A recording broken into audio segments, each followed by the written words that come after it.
벌써 이제 한 달이 훌쩍 가서 2월이 됐어요. 예.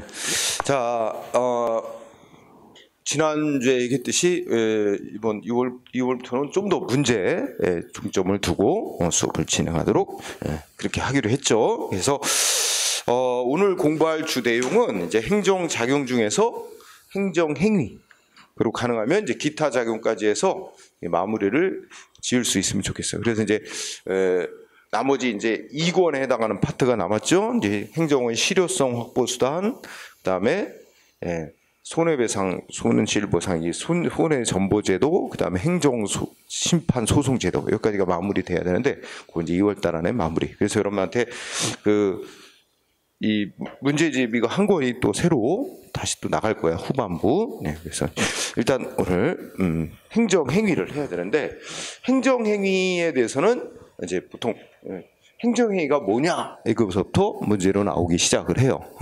그래서 행정행위라 그러면 혹시 이제 이론서도 문제 위주로 가긴 하지만 이론서도 그러니까 이렇게 이제 이론서를 관련될 때마다 좀 살펴보고 어디가 포인트다, 또 판례도 좀 보고 이렇게 하면서 문제랑 겸해서 그렇게 가도록 할게요. 그러면 행정행위라고 하는 거는 이제 이론서를 보면 이론서의 교재 이제 210쪽에 있어요. 210쪽에 보면 행정행위란 개념 정의가 어떻게 돼 있어? 행정행위란 몇 가지가 논점이 되냐면, 먼저 개념 210쪽에 이거 학문상 개념이야. 행정행위란 건 학문상의 개념인데, 행정행위란 어떤 행정작용 중에서 첫째 이렇게 돼 있지. 행정청이 뭐라 했지? 행정청이 뭐 법 아래에서 구체적 사실에 관해 법 집행하는 행위. 법 집행. 그죠? 그런데 법 집행하는 행위인데 어떻게 법 집행하는 행위냐? 권력적 단독행위. 뭐 이렇게 이런 표현을 써요. 단독행위로서의 공법행위. 공법행위 이런 말을 쓰는데, 여기서 이제 단독행위란 말은 좀 빼고, 자, 이거는 행정청이 하는 행위다. 뭐 하는 행위냐? 구체적 사실에 대해서 법 집행하는 행위다. 근데 법을 집행해도 국민보다 우월한 힘을 가지고, 국민보다 우월한 지위에서 법적으로 우월한 힘을 보장받는 거지. 우월한 지위에서 세금 언제까지 내라, 너 군대 가라, 영업하지 마라, 우월적 지위에서 법 집행하는 행위. 그런데 이거 뭐야? 공법 그러면 헌법, 행정법, 그 행정법을 집행하는 행위다. 행정법을 행정법의 근거에서 하는 행위다. 이런 의미가 있죠, 그죠? 그래서 이제 관련해서 여러분들 거기 보면 이제 210쪽에 보면 첫째 행정청이 하는 행위다. 근데 여기서 행정청이란 건 행정 조직만 말하는 건 아니라는 게 포인트지. 응? 그래서 예를 들어서 행정 조직으로 만들어져 있지는 않지만 어떻게 돼? 뭐 우리가 이제 사인인데 행정 권한을 부여받은 사인, 그지?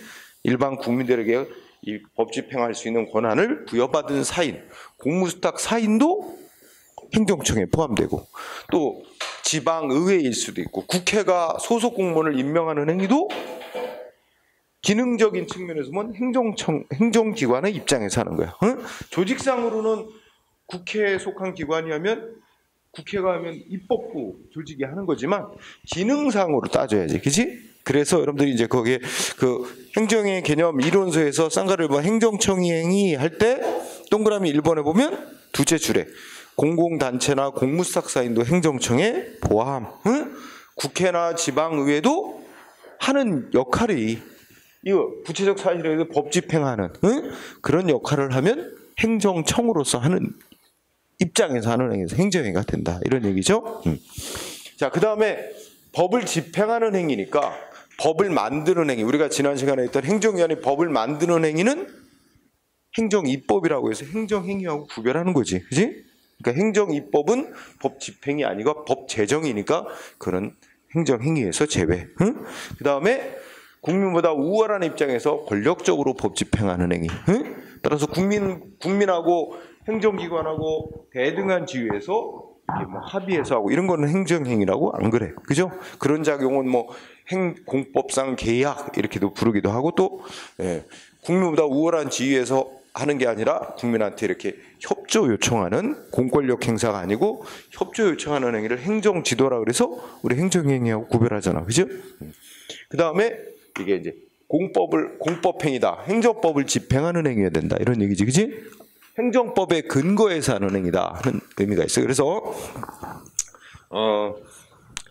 그 교재에서 넘어가면 이론서에서 211쪽에 쌍가루 2번 구체적 사실화는 법 집행행위여야 된다. 법 집행에 포인트가 있는 거지. 따라서 동그라미 1번 두 번째 줄에 일반적이고 추상적인 규법, 그러니까 일반 추상적인 법을 만드는 행위는 행정행위하고 구별한다. 응? 근데 동그라미 2번에 보면 일반 처분이라는 말이 나와. 응? 요거는 이제 행정기관이 다른 요소들, 행정청이 법 집행에서 공무보다 우월한 지위에서 법을 집행하는데 보통은 많은 경우 특정한 사람을 대상으로 하잖아. 홍길동이라는 사람에 대해서는 언제까지 얼마의 세금을 내라, 그지? 또 당신은 뭐 언제까지 A 영업하지 마라, 이런 식으로 특정인에 대해서 보통 많이 하지만 한 번의 조치로 불특정 다수인에게 또 동일한 효과를 발생시키는 그런 법 집행 조치도 있잖아. 응? 그런 걸 일컬어 일반 처분이라고 칭한다는 거야. 그래서 동그라미 2번에 불특정 다수인 대상이다, 이 단어에 포인트를 두는 거야. 응? 불특정 다수인에게, 그러니까 한 번의 법 집행 조치로 똑같은 효과를 발생시키는 행위를 보통 일반 처분이라고 부른다. 일반 처분도 행정행위. 그 다음에 쌍가루 3번에 공법행위 있지? 공법행위라는 말은 핵심 포인트가 뭐야?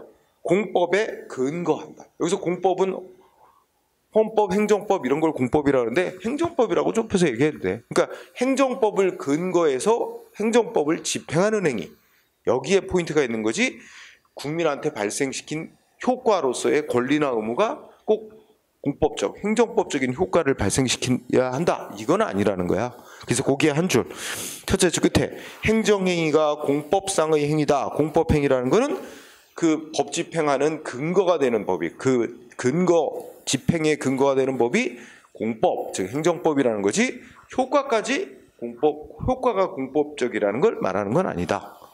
왜냐면 우리가 예를 들어서 우리가 이제 행정행위 중에 특허라고 우리가 학문상 파악하는 행위 있지. 그럼 특정인의 신청을 받고 어업 면허를 내준다. 응?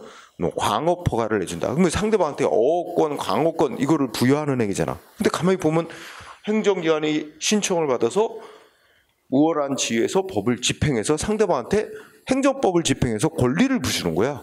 근데 상대방한테 발생한 부여된 권리는 어업권, 광업권은 사법상 권리로서의 성격을 갖는 거로 보거든. 사건이 부여돼. 효과는 사법적일 수도 있어요. 그러니까 행정행위가 공법행위라는 건 그 법 집행의 근거가 공법을 근거해서 집행한다는 것에 포인트 있는 거지. 효과까지 공법적이라는 건 아니다. 응? 네, 그게 하나 포인트. 그 다음에 쌍가루 4번 법적 행위. 그러니까 이 행정행위라는 거는 원래 왜 유럽에서 독일, 프랑스에서 행정행위라는 개념을 학문적으로 만들어냈냐면 행정기관이 하는 수많은 작용 중에서도 행정행위라고 하는 이런 특성을 갖고 있는 작용들을 이렇게 따로 묶어서 파악한 이유는 이게 이제 국민에게 권리를 제한하고 의무를 부여하고 뭐 등등 국민의 권리 의무에 직접 효과를 발생시키는 행위, 요것만 행정행위라고 따로 묶어서 뭐 하려고 그랬어? 국민이 이제 권리를 침해받거나 의무를 못가하면 소송을 할 수 있도록, 그러니까 행정소송 대상이 되는 작용을 파악하기 위해서 만들어낸 게 행정행위라는 개념이야. 응? 그러다 보니까 행정행위란 건 국민의 권리와 의무에 직접 효력을 미치, 영향을 주는 행위만을 행정행위라. 그럼 반대로 얘기하면 국민의 권리 의무에 직접 법적인 효과, 권리 의무에 직접 영향을 주지 않는 행위는 행정행위에서 제외시킨다는 말이 되는 거죠, 그렇지? 그래서 법적 행위가 나타내는 거는 첫째 끝에 국민에게 직접 권리 의무 기타 법적 효과를 발생, 변경, 소멸시키는 행위를, 그런 것만을 행정행위라고 한다는 거야. 응? 그거는 권리 의무에 영향이 없는 행위는 국민이 소송으로 다투게 할 필요가 없기 때문이기도 하지. 그렇게 생각하면 되죠.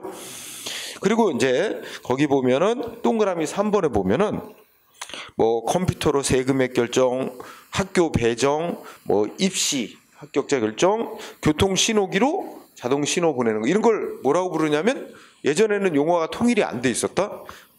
그 학자마다 조금씩은 용어가 달랐는데, 우리 내 교재에서도 자동 기계에 의한 행정 결정이라고 다음 페이지에 얘기했지. 근데 이게 이제 작년 저 행정기본법이 새로 만들어지면서 이름이 뭐로 바뀌어서 자동 기계 결정, 행정의 자동 결정, 이런 말로 불러. 행정의 자동 결정. 응? 뜻은 변한 건 없는데 용어를 이제 법률 용어를 통일했지.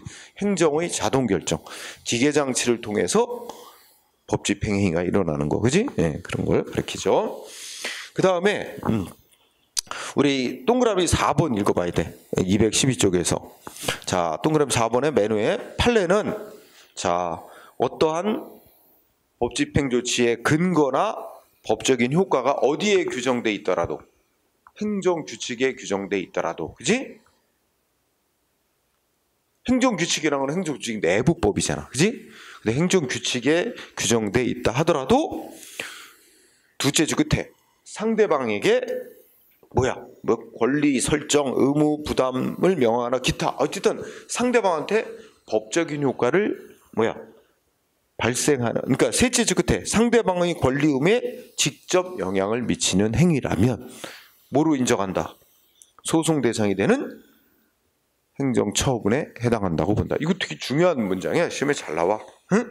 그러니까 행정기관이 법을 집행하는 근거가 되는 법이 행정조직 내법인 행정규칙, 또는 그 집행한 행위 효과가 행정규칙에 정해져 있다 할지라도 상대방의 권리 의무에 직접 영향을 미치는 행위라면 소송 대상으로 삼을 수 있게 해줄 필요가 있다. 그래서 처분으로 인정한다는 말. 이거 알아두고, 대표적인 예가 뭐 나왔지? 거기 불문 경고 조치, 그지? 여기도 이게 소송 대상이 되는 처분성 인정이야. 불문 경고 조치, 또 항공노선 운수권 배분, 뭐 이런 2개 정도는 알고 있어야 되겠습니다. 그 다음에 이제 쌍가로 5번은 권력적 단독회계의 핵심은 권력적이라는 데 있어. 그러니까 상대방 국묘보다 우월적 지위에서 하는 행위라는 거지. 권력적인 행위다 하는 얘기입니다. 그래서 동그라미 1번의 셋째 줄, 그러니까 둘째 줄 중간부터 읽어보면 행정기관이 말하면 행정청이 국민보다 상대방보다 우월적 지위에서 하는 행위라는 데 이 포인트가 있는 거라서, 우월적 지위에서 하는 행위인하는 상대방으로부터 신청을 받거나 상대방의 동의를 얻어서 하는 행위라도, 그런 걸 우리가 쌍방적인 행정행위라고 표현을 하지만 상대방 신청이나 동의를 얻어서 하는 행위라도 뭐가 있어야 돼? 그렇죠? 핵심 포인트는 상대방 국민하고 행정기관하고 대등한 입장이 아니라는 거야.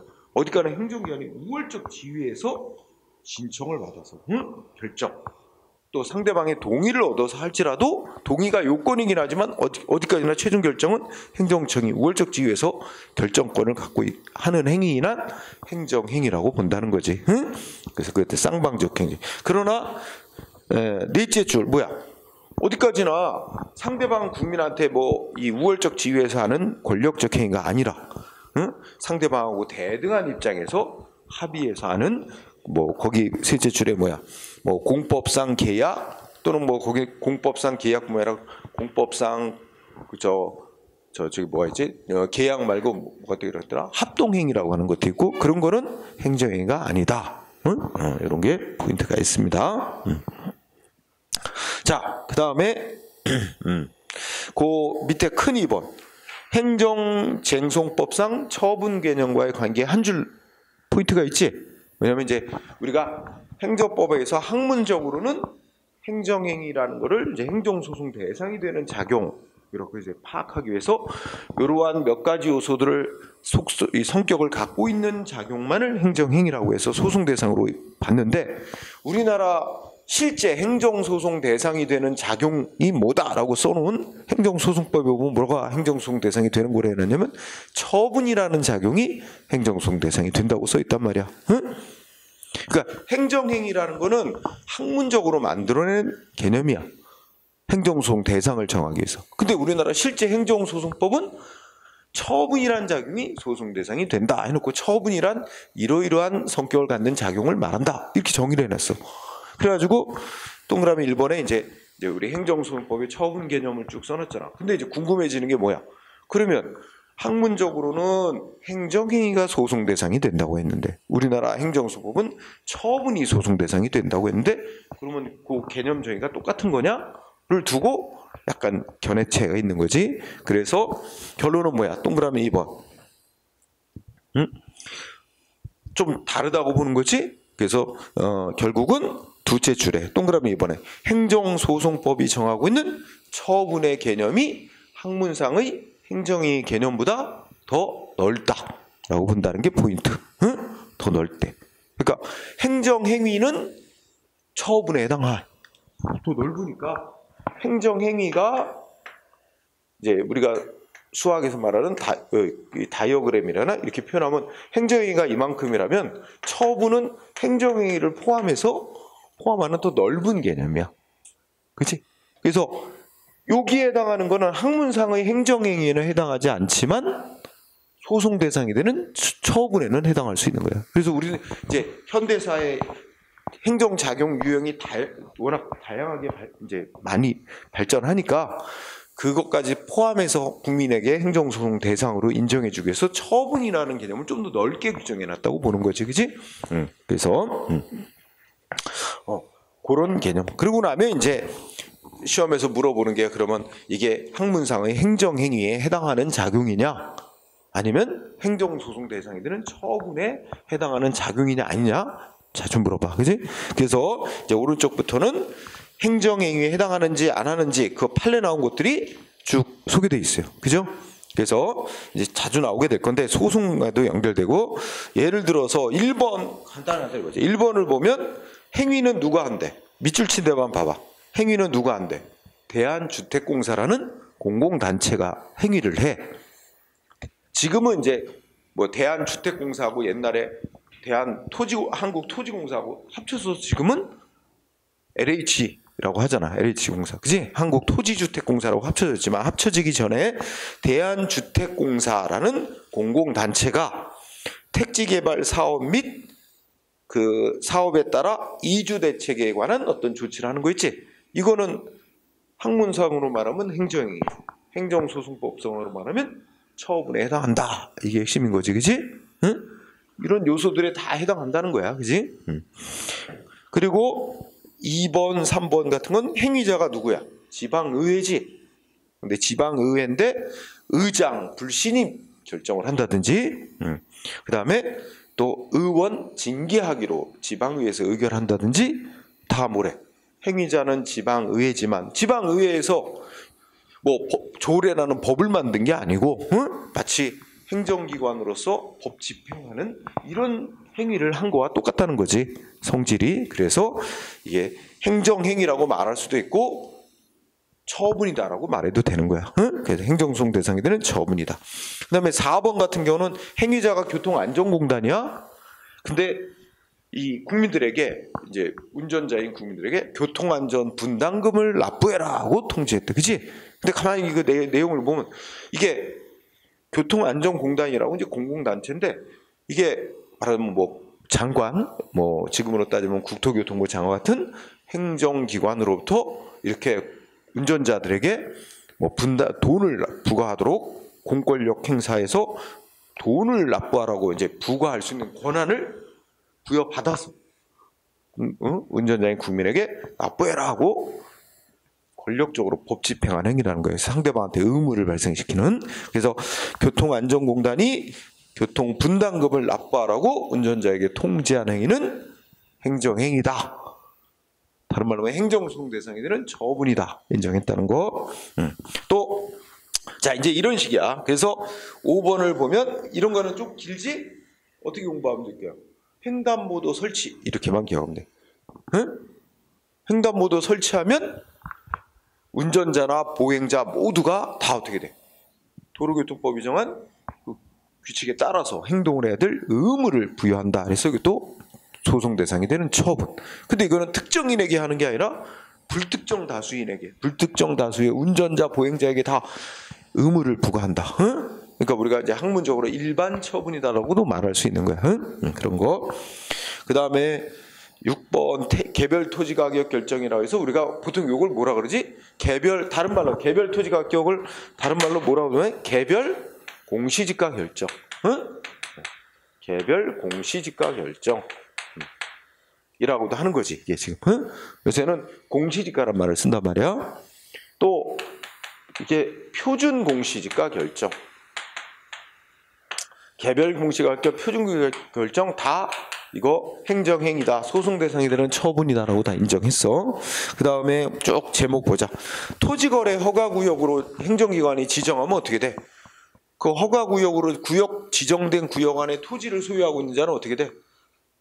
이거 지금 그 토지를 거래하려면 지네들끼리 계약을 맺고 허가구역으로 지정되면 자기네들끼리 자유롭게 계약 맺었다고 이 땅 서거파는 거에 효과가 발생하지는 않고 그 행정기관에 신청해서 자기네들 토지거래 계약에 대해서 승인을 얻어야만 그 거래의 효력이 발생해요. 이런 이제 그 규제가 따르는 거야. 권리를 제한하는 효과가 따르는 거야. 그래서 토지거래 허가구역 지정하면 당연히 이제 그 때문에 불이익받는 땅 주인은 소송으로 다툴 수 있게 된다 하는, 그래서 이게 처분이다.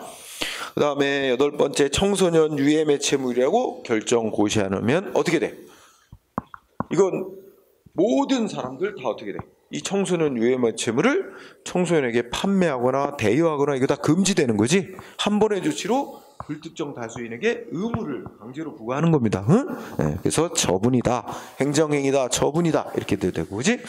그 다음에 9번은 성희롱 결정, 이 단어만 생각해도 된다, 그지? 국가인권위원회가 신청을 받아 누가 이렇게 한 행위는 성희롱 행위에 해당한다고 결정하면 그러면 어떻게 돼? 그 두 가지 측면에서 성희롱 행위를 했다고 인정되는 가해자의 인격권을 제한하는 효과가 있고 침해하는 효과가 있고, 그리고 성희롱 행위를 한 자가 속한 그 조직은 전 구성원을 대상으로 교육을 시켜야 될 의무가 부여되고 이렇기 때문에 행정행위 내지 처분이다. 그 다음에 10번도 잘 나온다. 자, 이게 하나씩 보자. 10번은 금융감독원장이 문책 경고장을 보냈대. 그지? 금융기관에게 누구 문책하라고. 그 임원, 금융기관에 근무하고 있는 임원을 문책하라. 문책이라는 건 이제 징계를 해라 하고 경고장을 보낸 거지. 그러면 이 경고장을 받은 해당 금융기관은 어떻게 해야 돼? 자기네 그 금융기관의 임원을 징계를 해야 되는 의무가 발생하고, 그럼 징계 조치가 내려지게 될 거고, 그러면 경고장에 이름이 써 있는 그 임원은 불이익을 받을 게 확실하단 말이야. 그래서 또 행정행위 처분이다. 그 다음에 11번. 친일 반민족 행위자 재산조사위원회에서 이 사람 재산이 어떤 사람 재산이 친일 재산에 해당하는지를 조사해보기로 결정만 내렸대. 조사해보기로 결정만 내려도 뭐래? 그 토지 소유자는 여러 가지 법적으로 자기 땅, 토지에 대한 여러 가지 권리에 제한을 받는데요. 그렇기 때문에 이것도 상대방에게 권력적 지위에서 불이익을 발생시키는 권리를 제한하는 효과를 발생하기 때문에 처분이다. 그 다음에 12번 같은 거 보면, 자, 공정거래위원회에서 표준약관 사용을 권장하는 행위. 그지? 이거 기니까 표준약관 사용 권장. 근데 이게 이제 공부를 조금 하면 헷갈릴 우려가 있지. 확실하게 안 하면. 왜냐면 단어 속에 권장이 들어가 있잖아. 그럼 권장이면 이거 강제 아니지 않을까? 이런 의심이 든단 말이야. 그치? 근데 말은 권장인데 이 법에 보면, 그 읽어보면 이 표준약관이라는 게 무슨 계약서 작성할 때 표준 계약서 양식 같은 걸 만들어 놓고 뭐 특별한 사정이 없으면 이 표준 계약서 양식대로 계약을 해라 이런 식으로 이제 권고를 하는 거야. 그리고 이 표준 계약서와 다르게 계약서를 상대방하고 작성하려는 어떤 업체가 있다. 그러면 그 왜 그렇게 하는지 상대방한테 뭐 제대로 다 설명하고 뭐 이런 여러 가지 의무가 있다는 거야. 근데 그걸 제대로 설명을 상대방한테 안 하고 표준 계약서와 다른 계약서를 작성하거나 이렇게 되면 거기에 대해서 뭐 과태료를 부과하는 등 불이익을 주게 돼 있다. 그러니까 어쨌든 이 관련 업체로서는 그 그 표준계약서와 다르게 할 때 불이익받게 돼 있기 때문에 상대방한테 이제 강제로 불이익을 주는 효과가 있다는 거야. 그래서 처분성을 인정했습니다. 예. 그 다음에 12번, 13번은 다 공정거래위원회가 하는데 13번은 뭐냐면 표시 광고, 이거 나오지? 표시 광고. 그러니까 우리 기업들이 우리 광고 TV에서 맨날 보잖아. 과대, 과장 광고, 뭐 이런 거 말하는 거야. 허위로. 이거 했을 때 공정거래위원회에서 뭐 한대? 적발.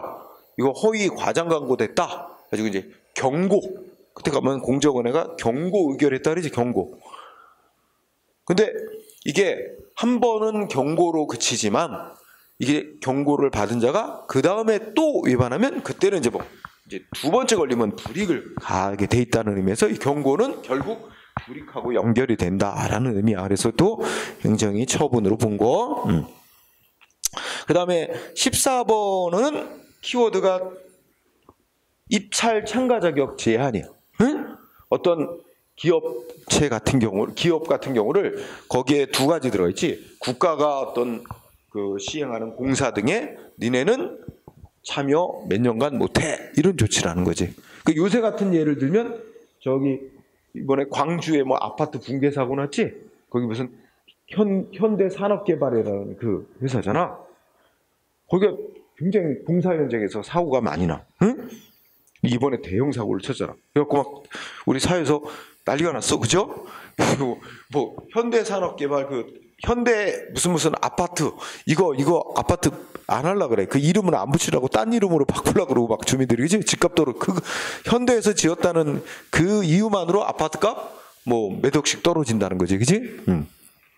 뭐 그런 정도가 됐는데, 이런 경우처럼 이렇게 이제 이 대표적인 예를 들자면 뭐 공사 현장에서 어떤 그 사고를 많이 발생시킨 이런 업체 같은 경우는 국가나 지방자치단체에서 시행하는 공사에 니네는 몇 년간 참가 못해.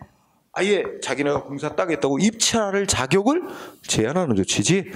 이거는 공권력 행사, 법집행, 상대방한테 불이익을 주는 조치. 그래서 처분이라는 거. 그래서 14번에 다 입찰 참가 자격 제한인데, 입찰 참가 자격 제한을 누가 하냐? 국가기관이 하거나 지방자치단체장이 하는 경우 다 행정처분이라고 봤죠. 그 다음에 15번은 우리 국민들은 주민등록번호를 변경해달라고 신청할 권리가 있다라고 인정했어요. 그래서 실제 있었던 일은 어떤 사람이 자기 주민등록번호, 자기 의사, 자기 뜻하고는 다르게 나도 모르게 내 주민등록번호가 유출됐다. 그래서 뭐 이게 악용될 소지가 높으니 나 주민등록번호 바꾸겠다. 구청장한테 신청을 했더니 구청장이 주민등록법에, 우리나라 주민등록법에 그런 규정이 없다. 응? 주민등록번호는 한 번 태어날 때 부여되면 죽을 때까지 하나의 번호로 가게 돼 있지 이걸 변경하도록 하는 규정이 없다. 그래서 구청장이 거부했어요. 변경 신청을 받고 못 바꿔줘. 그랬더니 이 거부당한 자가 소송을 제기했어. 그래서 법원의 판결은 주민등록법에는 명시적으로 주민등록번호를 변경하는 거에 대해서는 아무 규정이 없지만, 이렇게 자기의 뜻과는 다르게 자기의 의사와 무관하게 이 번호가 유출된 자에게는 자기의 이제 생길 수 있는 불이익을 방지하기 위해서 행정기관에게 주민등록번호를 변경해달라고 신청할 권리가 있다고 인정해야 된다. 조리상, 성문의 법에는 규정이 없지만 조리상 신청권을 인정해야 된다. 이게 핵심이지. 그 신청권 있는 사람으로부터 신청을 받고 거부하는 거라면 그거는 상대방의 신청권을 침해하는 행위에 대해서 행정소송 대상이 된다. 이렇게 인정한 거예요. 그래서 지금은 이제 이런 판결에 따라 주민등록법 개정이 다 돼서 이제는 이렇게 주민등록번호를 변경할 수 있도록 이제 규정이 만들어졌어요. 그래서 변경하고 싶다고 신청만 하면 되는 게 아니라 신청하면 심사해요. 한 3개월 걸린대. 그 심사해서 이유가 타당하다 뭐 인정하면 이렇게 바꿔주는 제도가 도입이 됐어. 어쨌든 그런 판례. 그 다음에 16번은 우리가 산업단지에, 우리가 이제 산업단지라는 거 조성해서 막 곳곳에 이제 이 공장 같은 거 많이들 입주하는 그런 지역들 만들죠. 그럼 산업단지에 입주하기로 이제 계약 맺은 업체가 있는데 응? 그 산업단지공단이 그 입주 계약을 갑자기 취소해 버렸다든지 이런 거. 이거는 계약 입주 계약 취소한 행위는 대등한 입장에서 한 게 아니고 공권력 행사로서 한 거래. 그래서 처분. 그 다음에 17번도 국가인권위원회에서 어떤 사람이 인권 침해당했다고 이제 국가인권위원회에 신청하는 걸 뭐 진정한다 그래. 응? 국가인권위원회 신청이 들어갔는데 국가인권위원회에서 야 그거는 우리가 이 해결할 수 있는 사안이 아니다 라든지 뭐 이래서 거부한 거야. 응? 그거 진정에 대해서 각하하거나 인권 침해로 볼 수 없다 해가지고 신청을 안 들어주는 기각한 결정, 이거 소송 대상이 되는 행정행위 처분이라고 인정한 거. 또 17-1 오른쪽에 가면 과거사 정리위원회에서 과거사의 신청을 받고 조사 신청을 받고 조사를 한 다음에 과거 이러이러한 국가 권력에 의한 이런 일이 있었다고 진실 결정한 거. 과거사 정리위원회 진실 규명 결정 처분이라고 인정했다는 거. 여러분들 공부 요령은 처분이라고 인정했다 하는 거를 연결시키는 거야. 제목하고 어떤 사건 제목하고 처분이라고 인정했다 이거 연결시키는 거. 또 여기 지금까지 한 부분은 시험에 엄청 많이 나온 거야. 응? 계속 나온 거고 18번은 아직까지는 이게 대법원 판례가 아니라서 잘은 안 나오는 것 같아. 그래서 중앙선거관리위원회에서 정당 등록을 취소시키는 조치. 응? 우리나라에서도 정당 등록, 정당으로 등록하고 이제 정당으로서 활동을 하는데, 그래서 이제 요건이 있거든. 예를 들어서 뭐 우리나라 5개 이상의 광역 시도에 이제 지구당이 있어야 되고 각 지구당마다 거기에 주소가 있는 그 당원 1000명 이상씩 뭐 이렇게 요건이 있어야 돼. 근데 그 요건을 못 갖추면 요건을 갖춰서 등록이 됐던 정당을 요건 못 갖추면 중앙선거위가 등록을 취소시키게 돼. 그러면 우리나라는 정당으로 등록이 되고 인정되면 우리 국가에서 막대한 세금으로 정당 활동을 지원해 줍니다. 응? 민주정치 발달을 위해서. 근데 그런 정부의 보조금을 받을 수 없게 되죠. 응? 그럼 정당 활동이 위축되겠죠. 어쨌든 정당 등록 취소하는 행위는 처분이라고 하는 취지의 판결이 있습니다. 응? 헌재 결정이고. 근데 잘 안 나왔어. 그 다음에 19번은 구청장이 사회복지법인에 대해서 감사를 벌이고 감사 결과 뭔가 잘못된 사항이 있다고 지적사항 시정하라고 지시 내린 거 있지? 이거는 강제적으로 시정에 따르라, 시정명령에 따르라고 의무를 부여한 것이고 그에 따르지 않으면 또 더 강한 불이익제재 나간다. 이거를 통반행위로 처분이라고 인정했고 그다음 뭐 20번은 입찰 참여 제한 대상, 뭐 입찰 참여 제한 나오니까 그냥 넘어가 될 거고. 21번은 좀 긴데 무슨 단어를 중요할까? 나라장터 종합 쇼핑몰이라고 나오지. 이 나라장터 종합 쇼핑몰이라는 게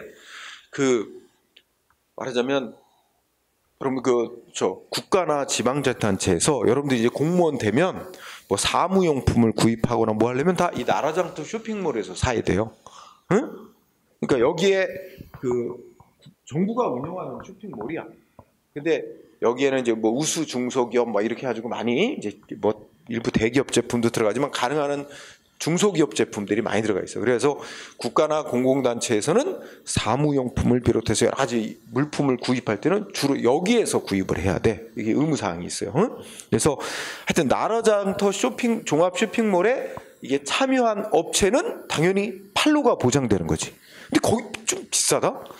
일반 마트에서 파는 것보다 비싸. 근데 거기서 사래. 의무적으로. 공공기관은. 응? 그 나라장터 종합 쇼핑몰에 가입이 되어 있는 업체는 상당히 이제 앉아서 쉽게 돈을 벌 수 있지. 공공기관은 다 거기서 사야 되니까. 응? 그렇지? 굉장히. 근데 여기서 탈락되면 그만큼 불이익을 받는 거지, 그지? 그러니까 나라장터 종합 쇼핑몰이라는 단어만 딱 나오면 질문은 처분이냐 아니냐를 묻는 거야. 응? 거기서 거래를 어떤 업체는 니네는 여기 탈락이야. 몇 년간 여기에 참여 못해. 이렇게 버리면 업체는 강제로 불이익을 당하게 되는 거니까. 나라장터 종합쇼핑몰. 그 다음에 근로복지공단이 첫째 끝에 사업장의 사업 종류를 변경하는 결정. 그럼 여기도 보면은 우리도 이런 학원 있잖아. 직업훈련 학원 있잖아. 뭐.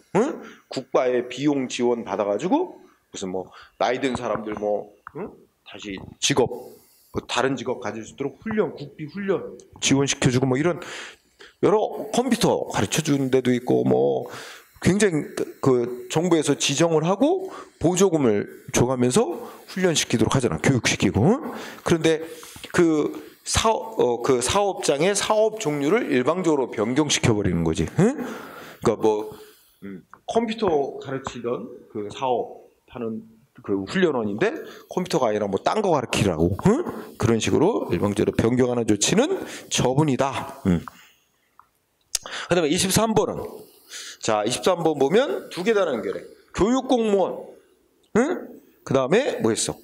굵은 글씨에서 승진 심사 방식으로 행해지는 승진 임용. 승진 심사 방식. 여기 키워드 심사 방식. 그다음에 결국은 이거야. 승진 후보자 명부에서 제외.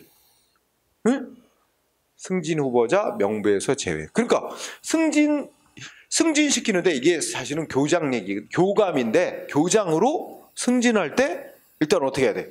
승진 후보자 명부에 들어 있어야 되고 명부에 없으면 아예 승진에서 제외지. 명부에 들어 있어야 돼. 그리고 승진시키는데 서류 심사만 하는 거야. 심사만 해가지고 승진시키는 거야. 그래서 교감을 이제 교장으로 승진시키는데 키워드 시험 문제 나왔다 그러면 심사 방식, 승진 심사. 시험 봐서 그 승진시키는 게 아니야. 심사만 해가지고 승진시키는 심사 방식. 그다음에 승진 후보자 명부에서 삭제한 행위. 그러면 삭제당한 그 사람한테는 이게 이제 강제로 불이익을 줬다 해가지고 소송 대상으로 인정한 거. 반면에 그 반대로 행위 내지 처분 아니다. 그러니까 행정소송 대상이 안 되는 거다. 라고 한 거. 그러니까 행정기관이 한 행위라도 뭐 권력적으로 법 집행한 행위가 아니라든지 또 상대방 국민의 권리의무에 직접 법적인 권리의무에 직접 영향을 주는 게 아니라 그러면 행정소송 대상이 될 이유가 없어. 그래서 1번 보니까 뭐야? 실제 그때 상급 행정조직 내에서 상급기관이 하급기관에 대해서 승인하거나 동의하거나 뭐 지시하는 건 이런 건 행정행위지 처분이 아니다. 그 다음에 1-1 가장 최근에 나왔던 거. 자, 첫째 줄. 외부에 공식적으로 표시되지 않은 입국금지 결정. 요거는 뭐 때문에? 그러니까 이게 입국금지 결정, 이게 일명 유승준 사건이야. 유승준 미국인이고 미국 가가지고 싹 포기해가지고 군대 뺐잖아.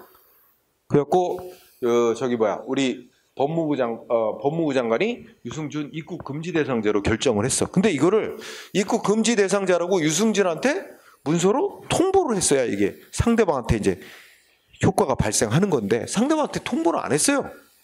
즉 외부에 공식적으로 표시를 안 했다고. 그냥 법무부 내에 그 컴퓨터 시스템에만 입국 금지 대상자다 해서 담당 공무원들만 그거 활용하는 거지 상대방에게 통보를 안 한 이상은 이게 효과가 아직 발생 안 했다는 거야. 효력이 발생 안 했다. 그래서 외부에 공식적으로 표시되지 않은 입국 금지 결정은 행정행위로서의 효력이 발생하지 않은 조치다. 그래서 처분이 아니다. 그 다음에 2번 내려가면 거기 국립공원의 경계를 측량하고 표지판 설치한 거. 근데 이거는 우선 뭐가 있냐면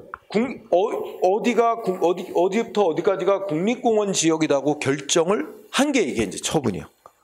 국립공원이라고 국립공원이라고 어디서부터 어디까지 결정한 게 이게 이제 결정을 내리면 개인 땅이요 국립공원 안에 있다면 개인은 자기 땅 이용할 수 있는 토지 이용에 대한 권리를 제한을 받고 의무가 부여됩니다. 그죠? 또 국립공원 인근에 있는 땅 주인도 자기 토지 이용 제한받아요. 응? 그러니까 어디부터 어디까지가 국립공원이다라고 결정하는 게 토지 소유자들의 권리를 제한하고 의무를 부과하는 처분이고, 이미 국립공원이라고 결정된 곳에 대해서 경계를 측량하고 표지판 설치한 건 그거는 별도의 권리 제한 의무 부과가 발생하는 건 아니다. 그지? 그래서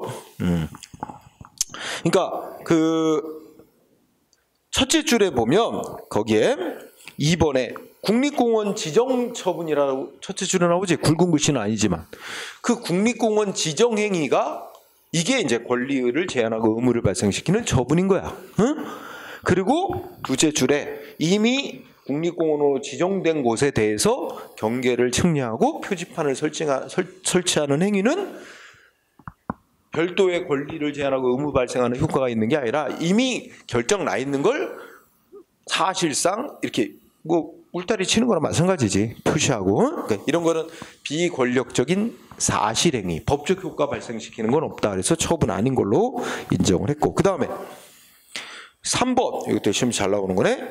자, 3번은 제목이 뭐야? 입찰 보증금, 국고 귀속 조치. 응? 근데 이렇게만 시험에 잘 뜬단 말이야. 입찰 보증금, 국고 귀속 조치. 근데 입찰 보증금, 입찰한다는, 입찰이라는 단어에다 표현을 해봐. 입찰하면 정부가 무슨 공사를 하겠다 이렇게 해주고 공고를 해. 그러면 기업들이 우리가 공사 따겠다고 경쟁적으로 신청하는 게 입찰 아니야. 그러면 여러분들이 이걸 공부할 때 입찰이라는 단어가 보이면 이거는 이제 계약을 맺는 거잖아. 응? 그래서 통째로 외우는 게 낫겠다.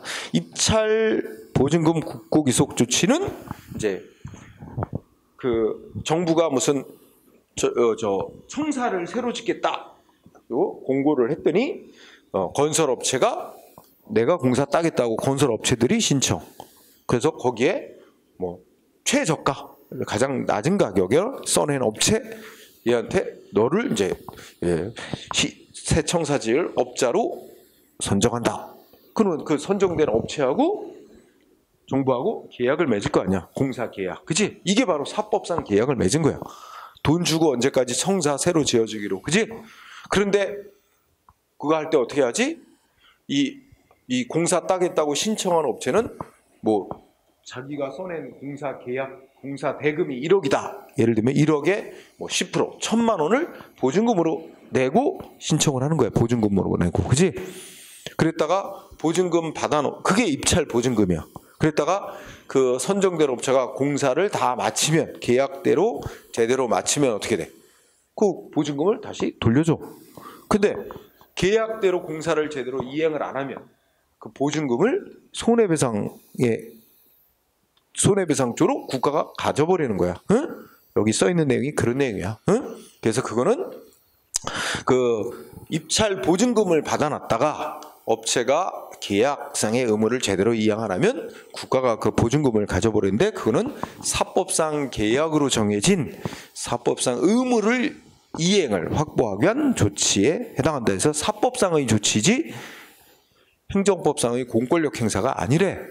그래서 이거는 상대방 업체가 우리 계약대로 공사 다 했으니까 이 보증금 돌려달라 싸우려면 민사소송으로 싸워야 된대. 행정소송으로 싸울 게 아니라. 응? 그런 얘기죠. 입찰보증금 국고귀속 조치 잘 나와요. 응? 이게 개인끼리라면 뭐하고 똑같은 거야. 내가 방을 얻어. 월세방을 얻는다. 그럼 집주인하고 계약해. 그치? 근데 집주인 뭐 요구해? 보증금 1,000만 원에 월세 월 30만 원. 이렇게 해서 월세 계약을 맺지. 그럼 보증금 왜 받아놔? 얘가 계약 어기고 월세 절대 납부 안 하는 거 대비해서 보증금을 받아놓는 거잖아. 그럼 내가 매달 월세 꼬박꼬박 냈고 이제 나 다른 데로 이사 갈래요. 그러면 집주인 보증금 1,000만 원 돌려줘야 되잖아. 근데 얘가 월세를 제때 안 냈어. 그래가지고 월세가 30만 원씩인데 10달 밀렸어. 그럼 어떻게 돼? 10달 밀린 상태에서 이제 방 빼겠대. 이사 간대. 그럼 어떻게 돼? 300만 원 제외하고, 그죠? 나머지 보증금 1,000만 원에서 300만 원 제외하고 700만 원 돌려주잖아, 집주인. 그런 거는 마찬가지야. 이 보증금은 상대방이 계약으로 정한 의무를 이행 안 할 때 그거 이행 확보를 위해서 손해배상 쪽으로 받아놓는 거야 미리, 그지? 예, 그런 거다. 그래서 국가도 어떤 업체하고 계약을 맺으면서 보증금을 받아놨다가 계약대로 의무를 이행하면 그걸 국가가 가져버리는 거지, 그지? 그런 조치 생각합니다. 그 다음에 이건 앞에서 했었다. 지방자치단체가 기부 체납받은 부동산. 그럼 야, 이거 소유가 이제 누가 된 거야? 소유자가 누가 됐어? 지방자치단체가 소유자가 된 거지? 아, 민간인으로부터 기부받았단 말이야. 응? 소유자는 지방자치단체 소유가 돼. 그러면 우리가 지방자치단체 국가가 기부받았으면 국유재산, 지방자치단체가 기부받았으면 지방자치단체 소유재산이면 국가나 지방자치단체 소유재산이 됐지, 국공유재산. 근데 국공유재산은 용도에 따라서 어떻게 돼? 용도가 무슨 용도로 쓰이냐에 따라서 행정재산이라는 것과 뭐로 나눠? 일반재산, 그치? 이렇게 나눈다는 거 알고 있지? 일반재산, 이거 다른 말로 예전 이름은 잡종재산이라고 이름을 불러왔던 거. 지금은 이제 잡종이라는 어감 때문에 쓰지 말자, 일반재산으로 바꿔서 쓰지만, 그런데 여기 보면 여기에 행정재산이라는 말 들어갔어, 안 들어갔어? 안 들어갔지? 행정재산과 관계되는 건 공법관계인데, 그지? 이거는 그냥 개인으로부터 기부받은 것, 기부받아서 지방자치단체가 소유하고 있을 뿐 특별한 무슨 공익 목적으로 안 쓰는 재산이야. 기부받은 재산, 그지? 그리고 이거 기부한 자에게 사용을 허용한대. 계약 맺고 사용, 너 몇 년간 무상으로 써라. 응?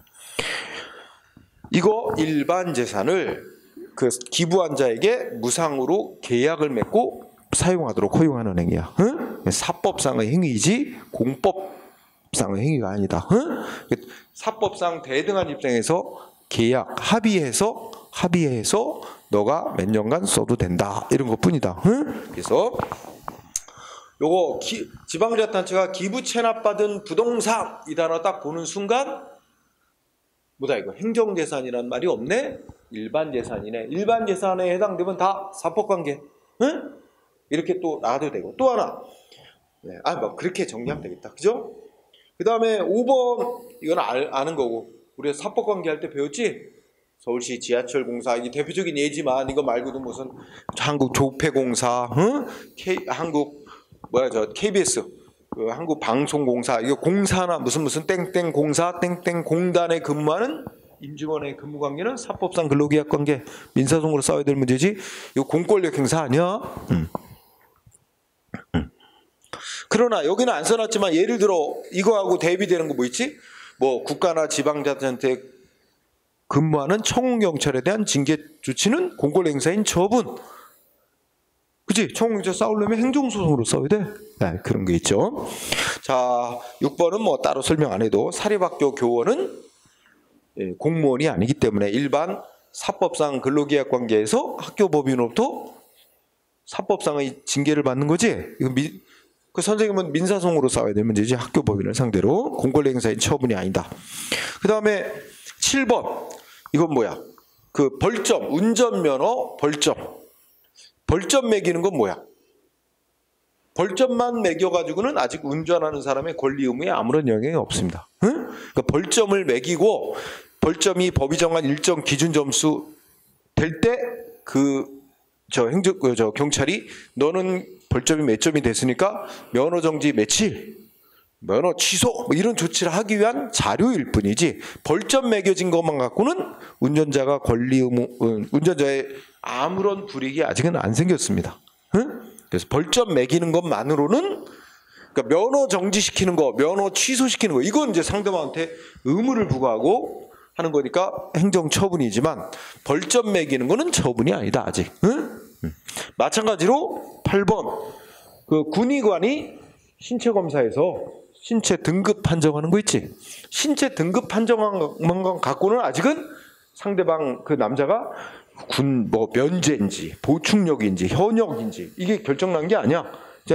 이 군의관이 신체 등급 판정한 걸 자료로 해서 지방병무청장이 너는 현역, 너는 보충력, 너는 면제, 이렇게 결정이 최종 나와야 이제 의무가 결정 나는 거지. 군의관의 신체 등급 판정은 마치 위에 있는 벌점 매겨놓은 거와 마찬가지야. 역할을 하는 것뿐이야.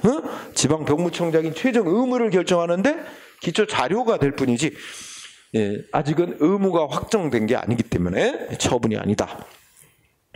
그 다음에 9번은 옛날 건데 그래도 뭐 시험에 나올 때도 있어. 이거는 지금으로 바꾸면 예전에는 경제기획원 장관이 지금은 뭐라 그럴까? 지금은 부처 이름이 바뀌었잖아. 지금은 재정경제부 장관이라고 하지, 그죠? 예전엔 경제기획원, 이게 70년대만 해도. 그리고 정부투자기관, 지금은 이제 정부투자기관, 뭐 공공기관의 일종인데 예산을 이러한 기준에 따라서 짜라 하고 지침을 내린 거야. 이거는 국민에 대해서 하는 조치가 아니고 행정조직 안에서 말하면 자기의 지휘감독을 받는 하급기관에 대해서 니네 조직의 예산은 이런 기준에 따라서 짜라 한 조직 내부의 업무 처리 기준을 내려보낸 것일 뿐이지 어떤 개개인들의 권리의무에 직접 영향 주는 행위는 아니다. 그래서 손대성이 아니고. 그 다음에 10번은 하도 많이 나오는 거래. 당연퇴직이 뭐야? 법이 정한 일정한 사유 생기면 공무원직 자동 상실되는 거야. 그러면 이미 퇴직됐다. 법이 정한 사유 생겼다. 그러면 이 사람은 공무원 신분 상실되는 법적 효과는 이미 생겨 있는 사람이야. 근데 그걸 이미 당연 퇴직된 사람한테 한 번 더 확인차 알려주는 행위에 불과하다. 통보가 있어야 비로소 당연 퇴직되는 거 아니란 말이야. 이미 당연 퇴직된 거야, 그 사람은. 통보에 의해서 그 효과가 생기는 건 아니고 통보 안 해도 어떻게 돼? 이미 공무원 신분 상실된 효과는 생겨 있거든. 그러니까 통보는 상대방의 권리 의무에 아무런 영향을 주는 게 아니란 얘기죠. 이렇게 정리하면 되고, 다음 페이지 혁신도시 입지 선정행위. 이거는 이제 노무현 정부 때 있었던 일인데 어느 지역이 혁신도시로 지정되면 국가에서 많은 재정 지원해서 그 지역 발전을 위해서 이게 노무현 정부 때 우리 수도권이 너무 집중돼 있으니까 균형 발전 차원에서 각 시도 단위마다 어느 특정 지역을 이제 선정을 해서 막대한 지원을 해주는 거야, 그죠?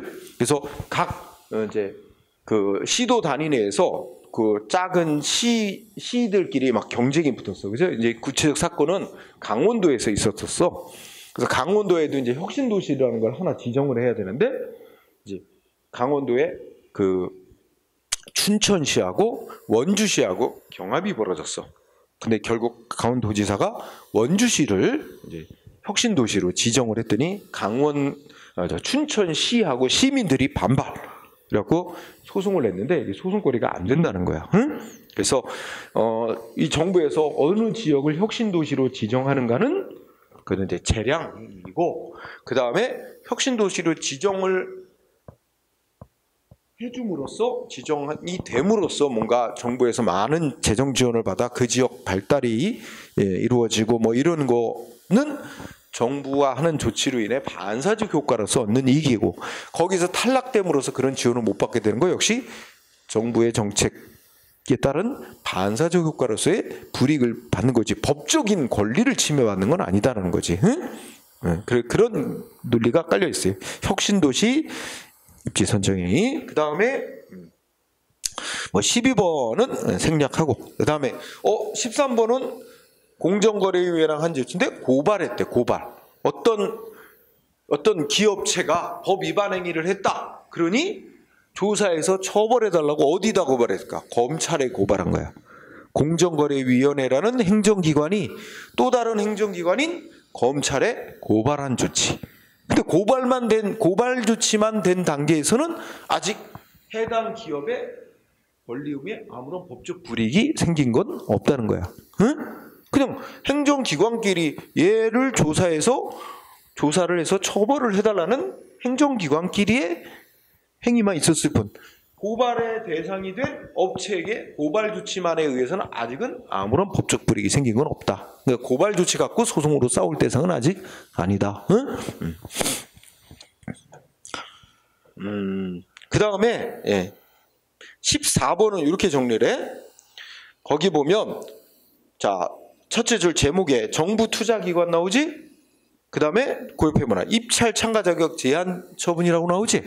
요거는 이제 그 옆에다 어떻게 정리하면, 요거는 이제 예전에는 이 정부 투자기관이 이렇게 법적 근거가 없었어. 이제 강제로 불이익을 주도록 하는 그 법적 근거가 없었기 때문에 다 뭐로 봤어요? 여기 나와 있는 목록들은 다 행정 공권력 행사로서의 행정 권한을 부여받아서 한 게 아니라 기업 대 기업으로서 대등한 입장에서 너네하고는 거래 안 해 몇 년간 이런 식으로 이제 대등한 입장에서는 사법상의 계약 거절 행위 이거로 봐서 이거 공권력 행사인 처분이 아니라 그랬어. 근데 최근에 와서는 이제 법에 이렇게 입찰 참가 자격을 제한할 수 있는 조치를 하도록 공권력 행사 권한이 부여됐어요. 법이 도입이 돼서. 그래서 이제는 이 두 가지가 있어. 그러니까 제목이 뭐야? 정부 투자기관이 입찰 참가 자격 어떤 기업체 입찰 참가 자격 제한하는 조치 있지? 이거 처분에 해당하는 것도 있고, 응? 처분인 것도 있고, 또 뭐야? 처분이 아닌 것도 있어. 처분이 아니라 이거는 대등한 입장에서 하는 사법상의 통지인 것도 있어. 응? 통지인 것도 있다. 그래서 이것도 있고 이것도 있고 두 종류가 있어요. 지금은 딱 한 가지로 말할 수는 없게 됐다 이거야. 그러니까 정부 투자기관이 어떤 위치에서 어떤 입장에서 응? 하는 조치냐에 따라서 판단을 내릴 수밖에 없다는 게 현재 판례 태도야. 그래서 이게 인 경우도 있고 처분인 경우도 있고 사법상의 통지인 이런 경우도 있고 있다. 이렇게 두 종류가 있다는 거예요. 현재로는. 이렇게 정리하면 될 거고요. 그 다음에 16번은 뭐 썼어? 자, 국가보훈처장이 이미 포상을 받은 자에게 훈격 재심사할 계획이 없다라고 답변한 거. 그러니까 이 사안을 보면 어떤 사람이 국가로부터 무슨 훈장도 등급이 있단 말이야. 그지? 응? 근데 이 사람은 공적이 굉장히 커서 이 사람은 예를 들면 1등급 훈장을 받아야 할 사람인데 이게 3등급 훈장이 부여됐다. 이게 이제 3등급 훈장을 이미 받은 사람인데 이거 다시 공적을 재심사해서 1등급 훈장으로 이거 다시 결정해줘야 된다 하고 신청을 했는데 국가보훈처장이 그거에 대해서 재심사할 계획이 없습니다 라고 통보한 건 그냥 이건 거기 첫째 제목에 이거를 결정할 권한이 없는 국가보훈처장. 이거 결정권은 결국 무슨 위원회의 심사를 거쳐 최종적으로는 대통령이 결정하는 거란 말이야. 응? 근데 그 결정권이 없는 국가보훈처장이 그냥 그럴 재심사 계획이 없습니다 하고 통보한 건 무슨 법적인 효과가 있는 건 아니고 사실상의 통지에 불과하다. 그러니까 이걸 갖고 싸울 필요는 없다. 상대방의 권리 제한, 의무 부과를 발생시키는 조치는 아니다. 그런 이치가 깔려 있고. 그 다음에 17번은 18번은 별건 아니고, 응? 가만히 생각해봐. 이게 18번 같은 거 보면, 야, 여기 뭐 있대? 나무 심었대, 나무. 예를 들면 인천시장이 예를 들면 무슨 공원 하나 새로 만들었어. 시민을 위한 공원 하나 만들고 거기다가 기념식수 나무 하나 심었어. 이게 뭐야? 시민 누군가의 개인의 권리 의무에 영향이 있어? 그런 거 상관없잖아, 그냥. 단지 그 식수 나무 하나 기념하느라고 나무 하나 심어놨다는 사실상의 결과만 새길 뿐이지 누구 시민의 권리 의무에 아무런 영향을 주지 않습니다. 그러니까 이런 거는 사실행위라 그래. 거기다가 공권력 행사도 아니야. 비권력적인 거지. 응? 비권력적인 사실행위. 공권력 행사가 아니라면 절대 소송 대상이 될 수가 없어. 응? 비권력적 사실행위. 마찬가지로 12번도 그런 얘기지. 여기 보면 17번 군수가 특정 지역의 주민들을 대리 경작자로 지정하는 행위. 응? 그치? 응? 이거는 군수가 주민들을 대리 경작자로 지정하는 행위는 처분이래. 그런데 그 지정한 행위에 따라 읍면장이 영농할 세대를 선정한 행위. 이 둘은 구분해야 된다는 얘기지. 응? 시험에 한 번 쓰였어서 얘기를 하는 거야. 이거는 그냥 앞에서 군수가 지역 주민들을 대리 경작자로 지정한 행위를 그걸 다시 그거에 의해서 이제 그 주민들한테는 이제 권리가 발생했는데, 그지? 그걸 다시 세부적으로 읍면장이 당신이 영농할 세대입니다라고 한 번 더 결과 통지한 거에 불과하지 별도로 권리 의무, 권리를 별도로 부여하는 게 아니라는 얘기지. 네, 그런 얘기. 자, 그러고 나면 행정행위의 특성이라고 있는데 이건 뭐 나중에 하면 또 하면 되는 거고. 자, 그러면 여기까지 하고 여러분들이 그 문제를 봐봐. 문제를 보면 자, 문제집 봅시다. 133쪽 보면 1번을 보니까 뭐 나왔어? 행정행위 설명 물어보죠? 기본 기초 지식, 그죠? 네. 자, 1번 행정행위는 법적 행위를 말한다. 그러니까 상대방에게 권리나 의무 같은 법적 효과를 발생시키는 행위여야만 행정행위라고 본단 말이야. 따라서 자, 도로 보수하는 행위, 행정기관이 하는 행위라도 도로를 보수하는 행위는 공권력 행사도 아니고, 응? 누군가의 권리 의무에 영향을 주는 행위도 아니고, 그치? 그러니까 이런 거는 뭐야? 비권력적인 사실행위에 불과. 응? 법적인 효과를 발생시키는 행위가 아니야. 그러니까 행정행위가 아니다. 맞는 거죠? 행정이 아니야. 비권력적 사실. 그러면 동그라미 2번은 행정행위는 법적 행위라는 걸 또 이렇게 쓴 거야. 법적 효과를 발생시키는 행위가 된다. 따라서 행정청이 건축허가 신청을 받고 반려하는 행위. 그럼 생각해보자. 여러분, 우리 국민들은 누구나 건축할 권리를 갖고 태어나요.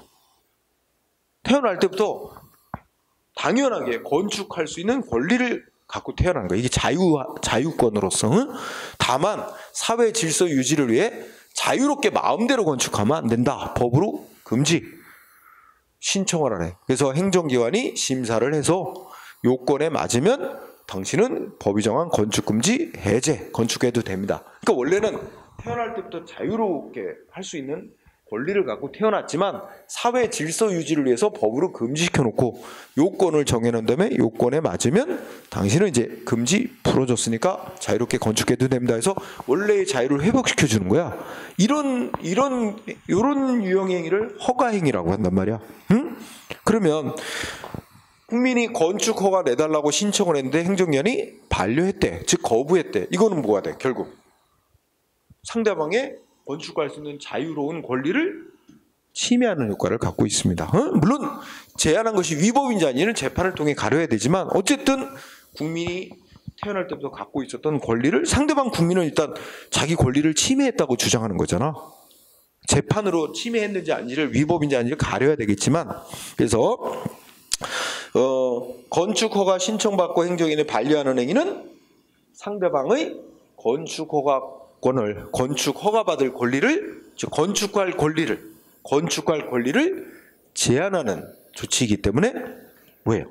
행정행위에 해당이 됩니다. 응? 그것이 위법한 행정행위인지 아닌지는 재판을 통해 가릴 문제지만 일단 행정행위의 성격을 갖는 거야. 그럼 마찬가지가 3번. 자, 첫째 그때 귀화 신청인에게 귀화를 허가하는 행위.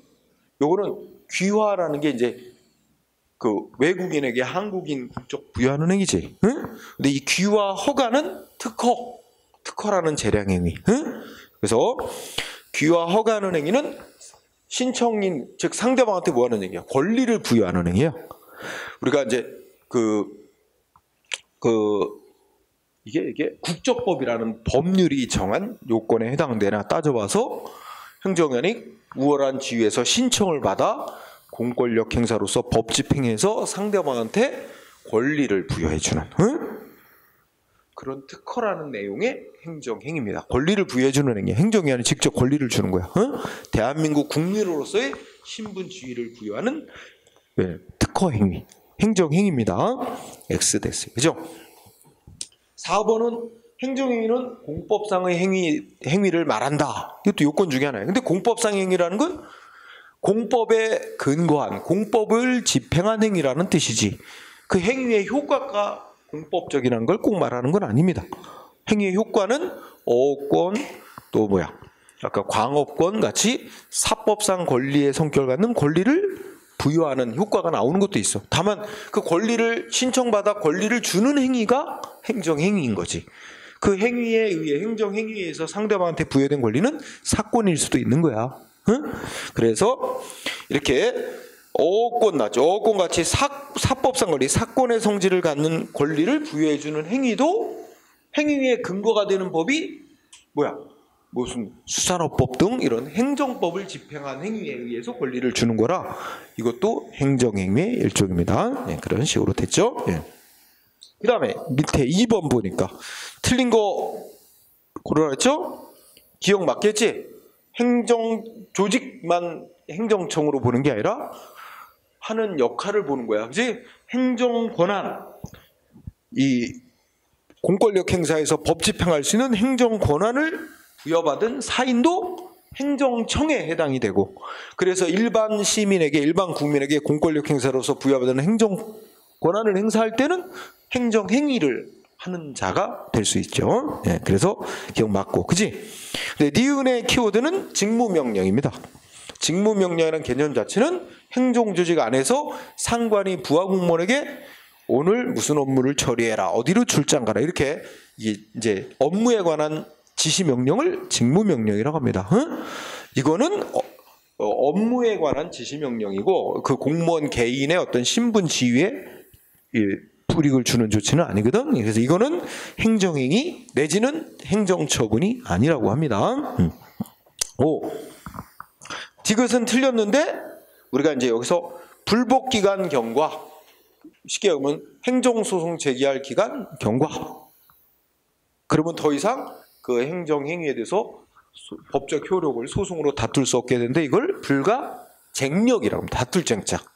그래서 더 이상 다툴 수 없다라는 말이 힌트하냐, 불가쟁력이라고 합니다. 불가변력이라는 말이 틀렸죠? 불가쟁력. 리을은 리을 틀렸어요. 여기에 행정행위의 집행력이라고 나오지? 그 집행력이라는 말에 집행력 앞에다가 강제를 붙여. 강제 집행할 수 있는 힘이야. 응? 그러니까 행정기관이 국민한테 세금을 부과하고 언제까지 세금 납부해라는데 의무를 이행 안 해? 의무 이행 안 한다고 행정기관 스스로가 상대방 재산을 압류해서 경매로 팔아갖고 세금을 징수하는, 스스로가 강제로 집행할 수 있는 힘, 이건 자동으로 국가가 법 집행하는 행정행위라는 이유로 자동으로 당연히 인정되는 건 아니고, 법에서 상대방이 의무를 이행하면 이렇게 행정기관 스스로가 강제 집행해라, 법이 권한을 줘야 할 수 있는 거야. 그래서 여기서 그 행정행위의 성질상 당연히 내재하는 효력이 아니라 법에 의해서 인정돼야 됩니다. 응? 그래서 틀렸어요. 성질상 당연히 내재하는 효력 아닙니다. 그래서 별도로 강제 집행할 수 있는 권한을 법에서 정해놔야만 인정되는 거예요. 그래서 별도의 법적 근거 있어야 되는데 요하지 않는다 그래서 틀렸고, 그 다음에 미음은 잠깐 아까 읽었지? 횡단보도 설치. 응? 그러면 수많은 운전자 보행자들이 그 정해진 규정을 따라야 되는 의무가 생긴다. 일반 처분의 성질을 갖는다고 말할 수 있고 행정행위에 해당이 되죠. 그래서 틀린 것은 디귿, 리을이 되겠죠. 자, 그러고 나면 이제 그